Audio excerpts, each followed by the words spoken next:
वृषभध्वजाय विद्महे कृणिहस्ताय धीमहि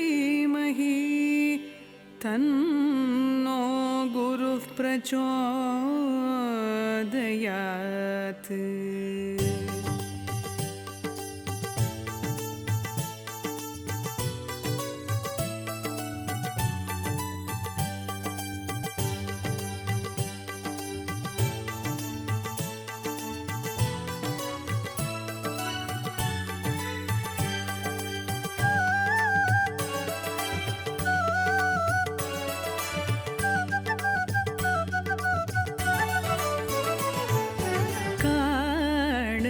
வரம் வேண்டும் நாடும் கோளும் உன்னை காண வேண்டும், காண வரம் வேண்டும் நாடும் கோளும் உன்னை காண வேண்டும்.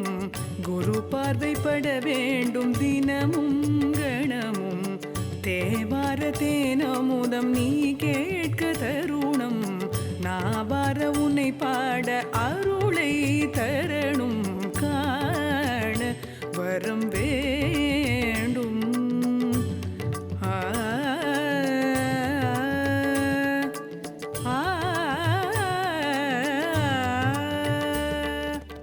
வலது கால் கீழே இடது கால் மேலே அமர்ந்திருக்கும் பிரகஸ்பதி குரு பகவான் மீனம் மற்றும் தனுர் ராசிக்கு சொந்தக்காரர். புனர்பூசம், விசாகம், பூரட்டாதி இந்த 3 நட்சத்திரமே பாருங்கள் ஒரே ராசியில் இருக்காது.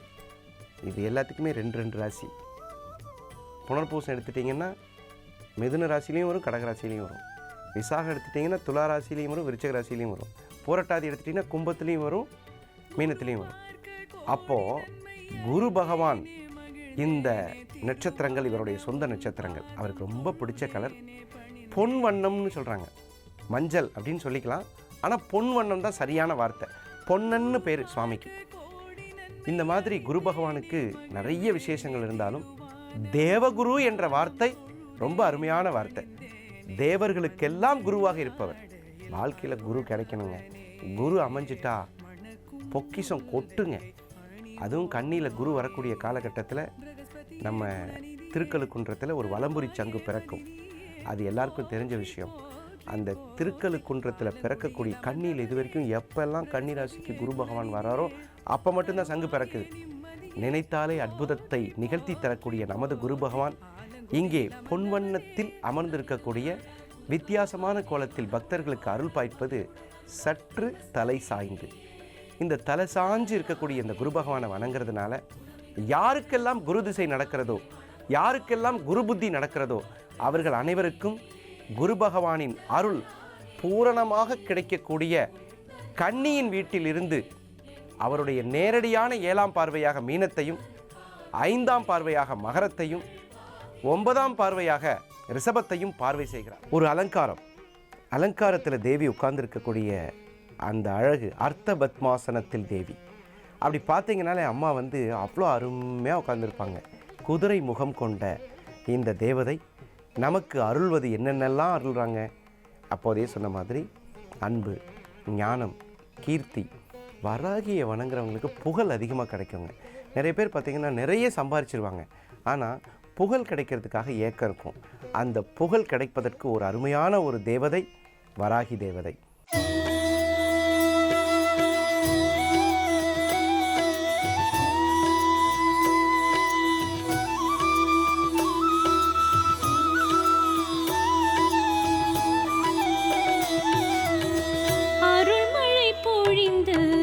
வறுமை களைந்து ஆதரிப்பாய் வாராகி,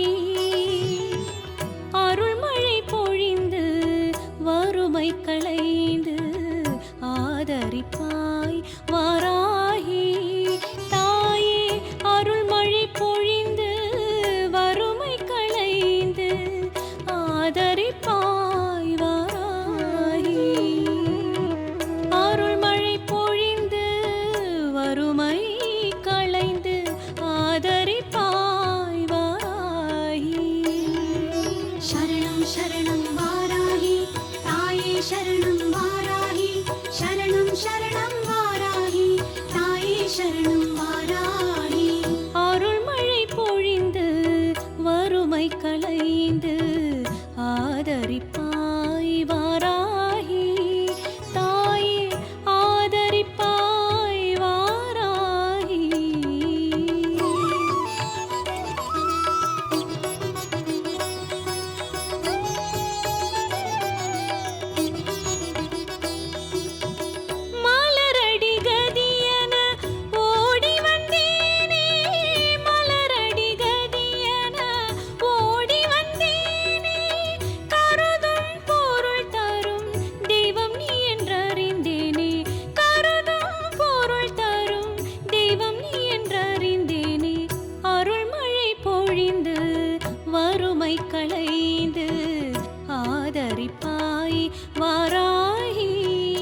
ஈசன் செந்தமிழ் கருள் புரி அருள்மழை பொழிந்து வறுமை களைந்து ஆதரிப்பாய் வாராகி.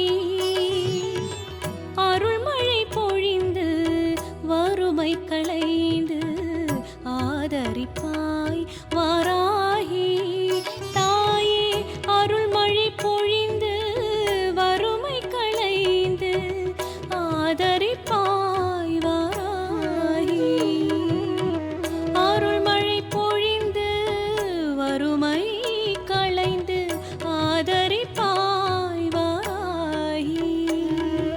சரணம் சரணம் வாராகி தாயே சரணம் வாராகி. சரணம் சரணம் வாராகி தாயே சரணம் வாராகி. சரணம் சரணம் வாராகி தாயே சரணம் வாராகி.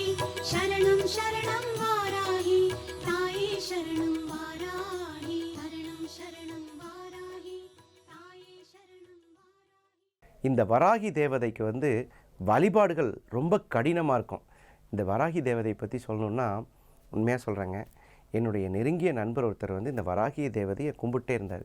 கொஞ்சம் கொஞ்சமாக அந்த தேவதையினுடைய அம்சம் இவருக்கு வர ஆரம்பிச்சிருச்சுங்க.